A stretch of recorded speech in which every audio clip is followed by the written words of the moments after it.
Do you know why Jahan Dotson and Tyler Lockett are going to help you win your fantasy football league? It's time to break it down right here and right now as Michelle and I break down our second wave of wide receiver rankings only on Locked On Fantasy Football. You are Locked On Fantasy, your daily NFL fantasy podcast. Part of the Locked On Podcast Network. Your team every day.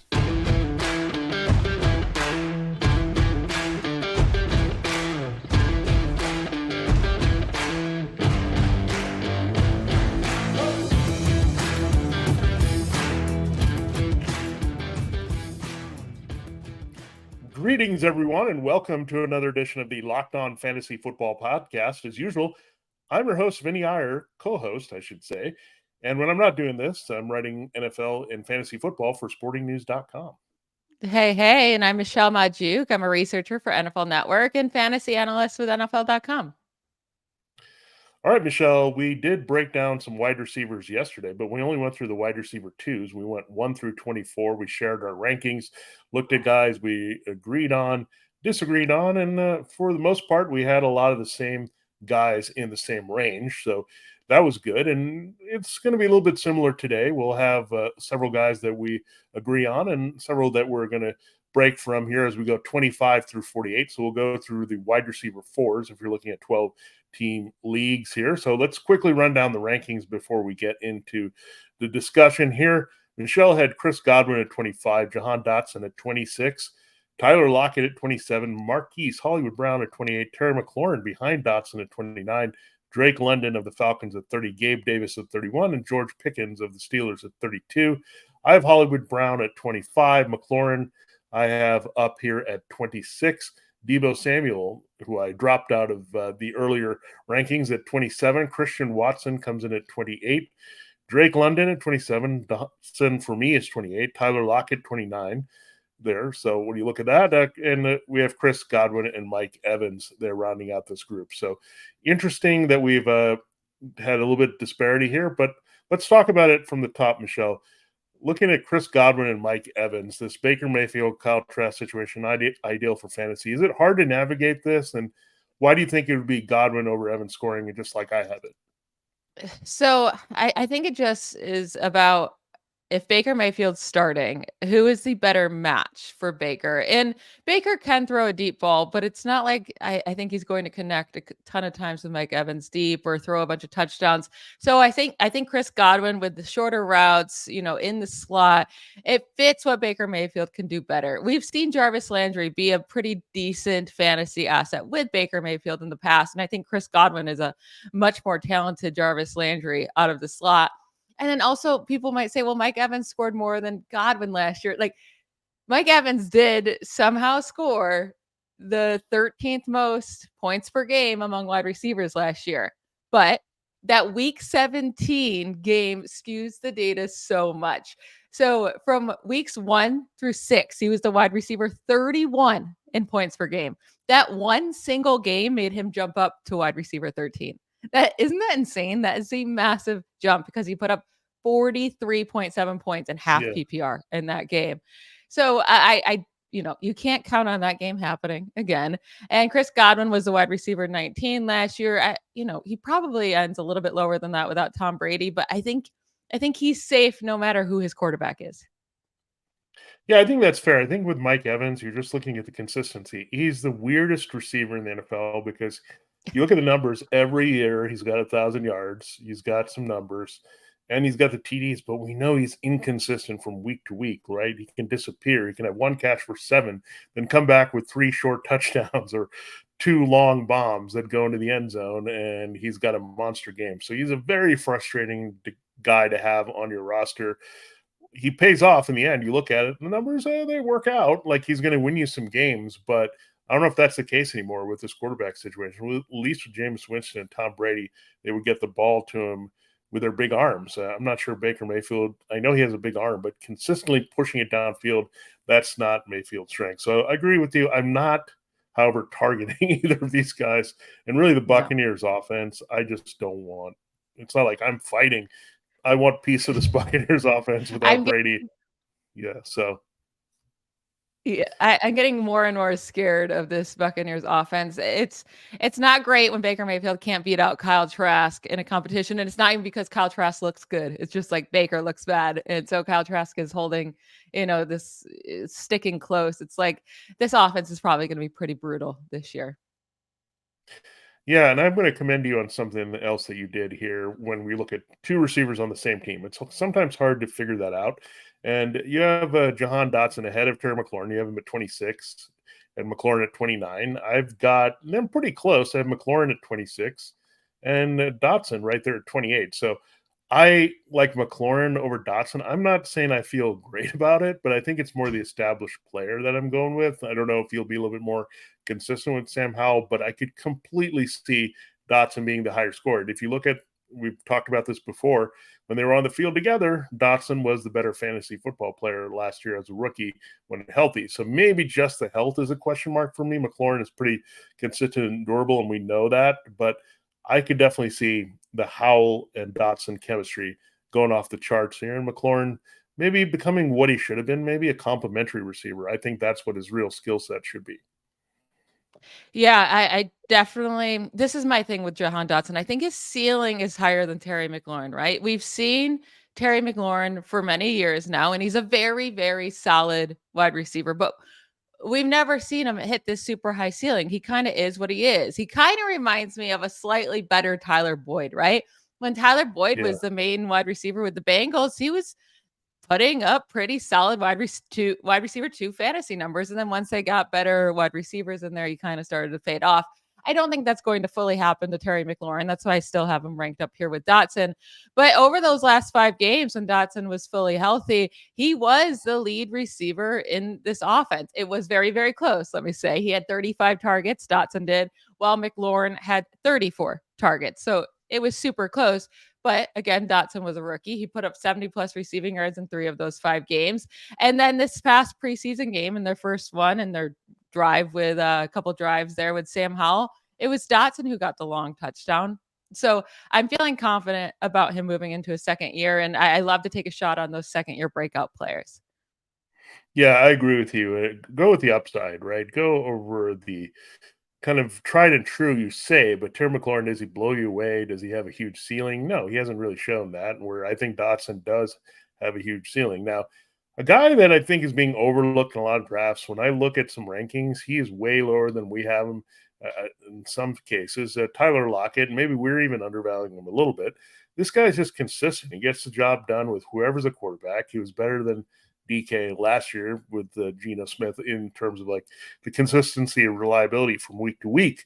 So Tyler Lockett, I get it. They drafted Jaxon Smith-Njigba, but we also like him a lot here as well. So I think the Seahawks passing game, again, I think there's room for 3 guys to contribute. I think they'll throw less to the tight ends.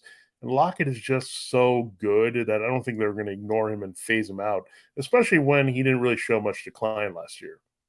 No, this is the thing. We all do it. We have him ranked too low. We do. Yeah, And we the do. fantasy We world know it. has him ranked too low. It happens every single year. These are his finishes over the last 5 seasons. Wide receiver 13, wide receiver 16, wide receiver 8, wide receiver 13, wide receiver 16. Like he's going to finish as a top 16 wide receiver. Yeah, I have him at 27 and you have him at 29.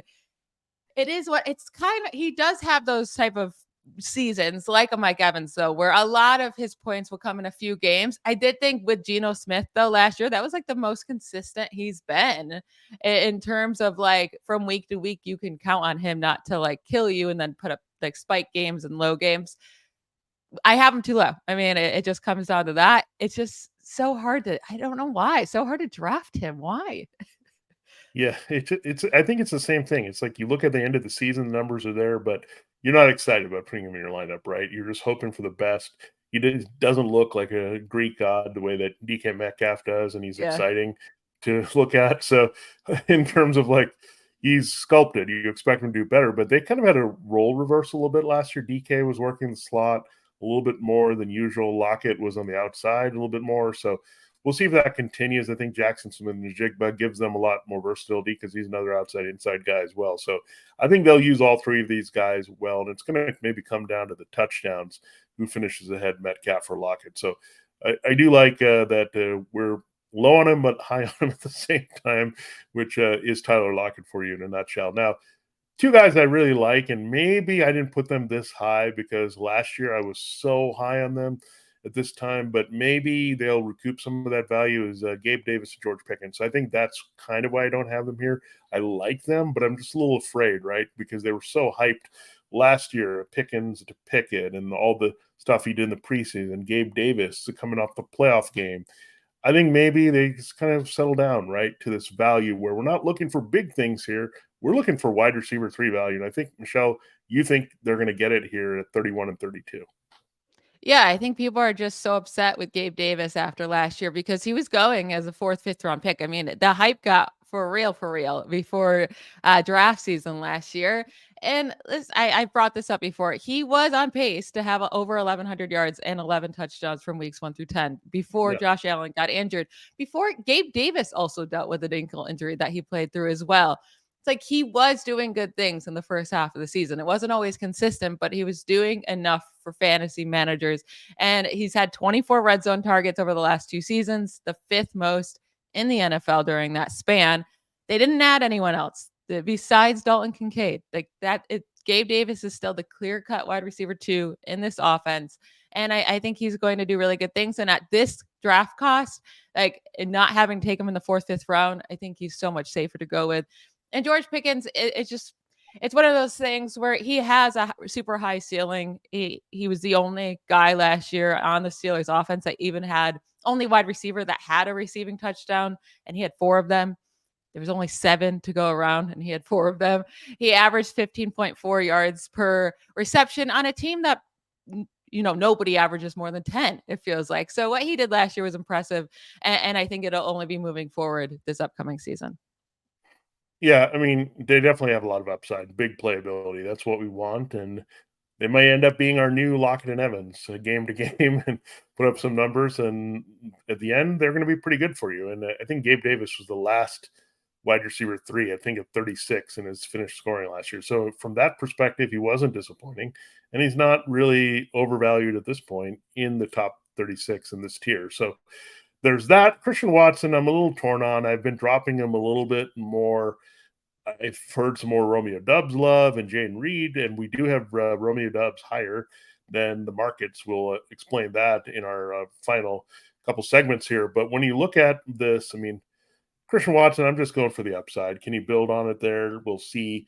But I'm just not 100% sure with a lot of changing things in this Green Bay offense, including some other good receivers. And I think this pecking order is a little bit up for grabs. So even though I might have Watson higher than you, I'm not sure I'm targeting Watson as much as I was. Yeah, we're way off on Watson. It might be one of our biggest differences this offseason. You have him at 28. I have him all the way down at 43. I just think there's too many question marks around the whole Packers offense, but let alone Watson. I mean, he was a 3-week wonder last year, right? And he was a rookie. He has a chance to break out for sure. But you don't know if it's Romeo Dobbs that's going to be the number 1 target. Jaden Reed, who they drafted in the 2nd round. Do the young tight ends get a ton of targets? Luke Musgrave is getting a ton of love in the preseason. Or do they just utilize Aaron Jones a ton? Like, it could go to all of these guys. And I'm not willing to say I can't take that risk on Christian Watson this year. I think it could be week to week too, and they're going to find one consistent guy, and I'm not sure I know exactly who that is at this point because the other guys are so intriguing. So we'll get into our next grouping here of wide receivers as we break down all the way through the wide receiver 48 on the board here for you in Locked On Fantasy Football. Welcome to Locked On Fantasy Football, your destination. Become the smartest fantasy football player in your league. We're part of Locked On Podcast Network, your team every day. This episode of Locked On Fantasy Football is brought to you by Nutrafol. Men think that losing their hair is inevitable. Take control of your hair's future with Nutrafol's science-backed hair growth supplement for men. Are we tired of weakening or thinning hair, men? Do you want to reach your full hair potential? I do. Leading hair growth supplement Nutrafol helps improve your hair growth, visible thickness, and visible scalp coverage. Nutrafol is the #1 dermatologist recommended hair growth supplement, clinically shown to improve your hair growth, visible thickness, and visible scalp coverage. And with Nutrafol, they're going to support healthy hair growth from within by targeting root causes of thinning, such as stress, hormones, environment, nutrition, lifestyle, and metabolism through whole body health. And it works. In a clinical study, 84% of men showed improvement in their hair after 6 months taking Nutrafol's men's hair growth supplements. Take the first step to visibly thicker, healthier hair. For a limited time, Nutrafol is offering our listeners $10 off your first month subscription and free shipping when you go to Nutrafol.com/men and enter the promo code LOCKEDONFL. Find out why more than 4,000 healthcare professionals recommend Nutrafol for healthier hair. Nutrafol.com/men. That's Nutrafol. Nutrafol.com/men and enter the promo code LOCKEDONFL. Nutrafol.com/men. Promo code LOCKEDONFL to get started now. All right, Michelle, we will now look at our next grouping of wide receivers, 33 through 40. I'll go down yours. Juju Smith-Schuster, you have at 33. Michael Thomas at 34. Mike Evans, aforementioned, at 35. Brandon Cooks, 36. Brandon Aiyuk at 37. Jaxon Smith-Njigba at 38. Tank Dell, 39, as one of your surprises here. And Romeo Doubs at 40. And let's go through mine. Christian Kirk at 33. We have Brandon Cooks at 34, so similar to your ranking. Michael Pittman Jr. makes an appearance in mine, as well as Treylon Burks. One asterisk by him at 36, given the injury that happened the other day. You look at Jaxon Smith-Njigba, I'm also high on him. George Pickens, Gabe Davis, your duo, and then we're right on with Romeo Doubs at 40. So let's start there. We are higher on the market on three particular receivers together here. And this is Brandon Cooks, Jaxon Smith-Njigba, and Romeo Doubs. So we talked a little bit about Doubs here in the last segment, that he is getting buzz and could be the better player of Watson. So tell me more what you're feeling with Cooks and JSN. Yeah, with Brandon Cooks, we're just overlooking a player that's super talented, right? How many times can you draft a wide receiver this late in drafts that has had over 1,000 receiving yards in 6 of the 8 last seasons? Like, I get last year was really brutal for him. He didn't care. He didn't want to be with the Texans. It was I just throw away that year, right? It was just a mess of a year all around for that team and for Brandon Cooks, and he wasn't even there most of the time. Now he gets a massive upgrade at quarterback. And then also you have Dalton Schultz and Noah Brown leaving the Cowboys, going to the Texans, actually. So they kind of swap spots there, but leaving behind 160 targets in the Cowboys offense from last year. And there's so much room for Brandon Cooks now to be a big part of this offense with CeeDee Lamb. And I think people think Brandon Cooks is like super old. He's only 29 years old. He's a full year younger than Devontae Adams. He's been in the league forever. He's been on 1,000 teams, it feels like. Still only 29 years old. He has a ton left in the tank. So I think he's a steal where he's being drafted, and I probably should even move him up my ranks. And Jaxon Smith-Njigba, he would be, I wish I could rank him higher. Like, if he landed on pretty much any other team that didn't have two great wide receivers already, I would rank him higher as a rookie. I thought he was the best rookie wide receiver out of the class. Super talented, great route runner. And that's what we're hearing out of camp, right? He's really shining in camp and being productive. The biggest issue are where are the targets going to come from? So I have him at 37. I think his ceiling is a lot higher than that. I just don't know if he's going to be safe from week to week with the target share.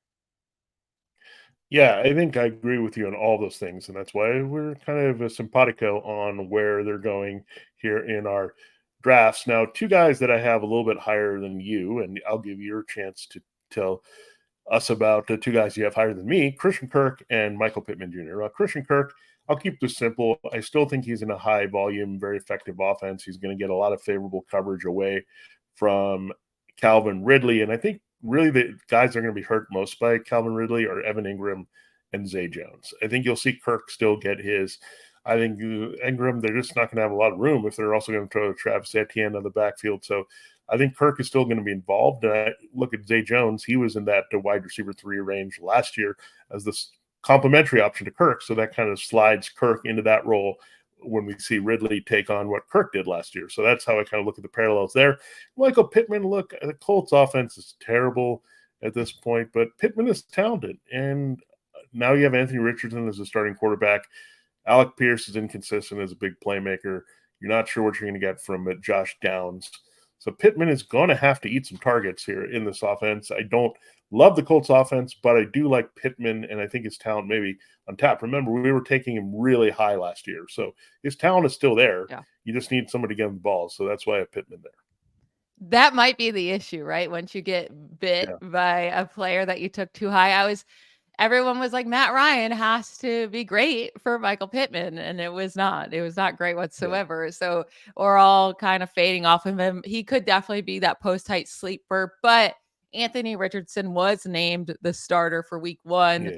I don't love any wide receiver playing with a rookie quarterback, although I will contradict myself here in a second when I talk about a different wide receiver, but also like a mobile quarterback, right? That he's going to be running so much and he's not super accurate. He's very, very raw. He had very limited opportunities to and starts at Florida. So that just makes me worried there about Michael Pittman coming back to life. Yeah, that's really a good call here. And your rookie receiver is Tank Dell, also in the same Yeah. division, and he's had a buzzy preseason. There's not a lot there, and Michael Thomas. So you like one rookie coming in, and Michael Thomas, an older guy, maybe rebounding. So interesting thoughts there. Michael Thomas, for me, he's been on my do not draft list, I think, for 3 or 4 years. But I could see him having great value here. I mean, if you're taking him as a wide receiver 3, that's something. And then you look at Tank Dell, this is a buzzy player. I'm not worried about his size. People just get too concerned about this. I think he's in the right role in the offense to be productive. And who's he got? Robert Woods, Nico Collins, John Mechie? No. Tank Dell And he's is where they're open going to go. all the time. Yeah. Every play he was on in the preseason game, he was open and he got 8 targets, 5 receptions. He got that long touchdown. It was just it was great for Tank Dell. It showed exactly who he was at Houston. It's not like this has come out of nowhere and I'm just high on him because of the preseason. He was one of the best wide receivers in the FBS just last year, 1,398 receiving yards, 17 receiving touchdowns at Houston, the only FBS player with 1,300 plus receiving yards in both 2021 and 2022. And his BMI is higher than Jordan Addison. So if you're going to be scared off of Tank Dell's size, you better be scared off of Jordan Addison's size too. I'm not scared of either one's size. I think both are going to be good in the league. And with Michael Thomas, it's not like I want to draft him, right? I have him ranked at wide receiver 34. And it's because if his body does hold up, he's going to be at least higher than this, right? He's going to end higher than wide receiver 34. He's a talented wide receiver. Just a couple years ago, or I guess like 3 years ago at this point, he was the best wide receiver in the league. If he actually plays for the majority of the season, he's going to get targets, he's going to get touchdowns, and he's going to be productive. So he could absolutely be a steal in drafts, but we haven't seen him be able to stay healthy for quite a long time. Yeah. I mean, that's my thing is like, even when I think he's healthy, then something will happen. He'll tweak something and say, oh, I'm feeling lame. And he'll just not practice all of a sudden, and that's it. And Michael Thomas is done. And look, I'm done with Michael Thomas. I think we're just moving on. Enjoy Chris Olave and go from there. We will get to enjoy looking at our now rankings 41 through 48, I should say. So all the way through the wide receiver 4s. We have a lot of mores to talk about there. We already talked about DJ, but Sky and Elijah are coming up here in our final segment. Thanks for making Locked On Fantasy Football your first listen every day. Every day is tomorrow. If you can figure this out, we've done quarterbacks, we've done running backs, we've broken down wide receivers in 2. We got your tight end rankings next. So we'll go 1 through 24 on the next show. So this is our rankings week. We'll pivot to mock drafting and all that good stuff as well coming up here on the show. So a lot of stuff to prep you for your draft to dominate here in 2023. All right, Michelle, let's close the show strong here. We did talk a little bit about Juju Smith-Schuster being higher in your rankings. I have him in this group here. So let me go through mine quickly. Sky Moore at 41. That's where you have him as well. 42 for Juju. 43 for Jordan Addison for me. Elijah Moore at 44. Zay Flowers right behind him. Jacoby Myers, Quentin Johnston, and Cortland Sutton round out my top 48. You have Sky Moore at 41, as I mentioned. Cortland Sutton right where I have him at 48 at the bottom. Zay Flowers, Christian Watson, Christian Kirk, there's Michael Pittman Jr., Jordan Addison, Elijah Moore, also grouping. So very similar here. Let's talk about more, shall we? And looking at Sky and Elijah, I think the situations are good, right? I think we're just saying one's with Patrick Mahomes, one's with Deshaun Watson. They don't have a lot of real competition for that number 1/number 2. I guess you look at Travis Kelce and Amari Cooper, but after that, who's next in these situations? So is that kind of what you're thinking? And quickly also Juju. Look, I don't mind Juju. I just don't think he's all that exciting. And we also like Hunter Henry. We'll talk about tomorrow on the tight end show. Yeah, so starting with Sky Moore here, it's just about taking this whole group really for me is about taking a shot on a guy that we don't really know what their usage is going to be like or their situation. And that's kind of this area where I'm okay starting to take those guys, right? That's why I have Christian Watson in this group. This is where I'd be comfortable taking him. Now, I will never get him in this area, so that's why he won't be on any of my teams. But all of these guys have that kind of similar scenario here where we don't know what their usage will look like, but if they get used, they're going to be pretty great, right? So that's what Sky Moore. He's a talented wide receiver. He didn't do much of anything as a rookie. He didn't really get a chance, but it seems like the Chiefs are really allowing him to play with the ones this year. He seems like he's definitely going to be a starter. They've only had good things to say about Sky Moore this offseason, and he definitely has a chance to be Mahomes' number one wide receiver. I want to take a shot at that, right? He could end up being nothing, but Yeah. where he's going in drafts, that's okay if he ends up not Yeah. hitting. Yeah, for sure. And I think the same thing. I mean, these are great because these are all sleepers. There's little risk involved and high reward involved with a lot of these guys. And the two rookies that we're right there with on the same kind of range here, Zay Flowers, you have him at 42, I'm at 44. We also have Jordan Addison here in this group at 43 and 46. And I added Quentin Johnston. So I think Flowers and Addison, I think maybe we know they have opportunities right behind really tight ends in both situations. Addison trying to work in behind Hawkinson and Jefferson. Flowers trying to work in behind Mark Andrews and Rashad Bateman there. It's a very similar situation. Quentin Johnston, I think this is just Keenan Allen breaking down. You're in business here if he plays with Mike Williams. I think Quentin Johnston will have a lot of big plays, right? Like there's going to be weeks where he breaks off a 40-yard receiving touchdown. That's going to happen, but figuring out when that will be is going to be really hard. Like I don't foresee his target share being high at all. So you're going to need that big play and it can come at any moment, but it's going to be hard to trust to put him into your lineup unless you do have an injury to Mike Williams or Keenan Allen. Then yeah, he'll definitely have a great chance to shine in his rookie season if that happens. So I have him just outside my top 48, but I'm okay taking a chance on Quentin Johnston over Cortland Sutton or Michael Pittman if you wanted to do that. And then all of these guys as rookies, they're talented. They were taken in the first round for that reason. Yeah. With Zay Flowers in Baltimore, he could easily be the wide receiver one. It seems like he's the much more talented wide receiver so far in camp than Rashad Bateman has ever shown. Or we don't know if OBJ's legs are still working at all. So like any highlight we see in camp, which take with a grain of salt, but Zay Flowers is like juking everybody, right? Or getting open, and like his route running has been special. He could have a Marquise Brown type rookie season. And you know what? If you take him where he's going right now and he has a Marquise Brown type rookie season, you'll be okay with that. That will be a nice win for you. And Jordan Addison, he should always be open, right? Like if opposing defenses have to worry about Justin Jefferson, Jordan Addison should have a very, very easy time. Kind of reminds me of when Juju came to the league playing across from Antonio Brown. It was super easy for him and he shined. So Jordan Addison has a really nice opportunity here as well. And I could definitely see him finishing way higher than 46 where I have him ranked. Yeah, definitely the rookie wide receivers in the first round are not getting the buzz of last year's wide receivers, but we also had some really elite guys, Chris Olave and Garrett Wilson, and now Jahan Dotson, Drake London ready to join them with some big production here. But yeah, don't forget about the rookies. They're playing faster than usual. They're getting on the field. If a team's looking at first round talent, that means they want an upgrade and they want an immediate upgrade. So follow that a little bit in their thinking.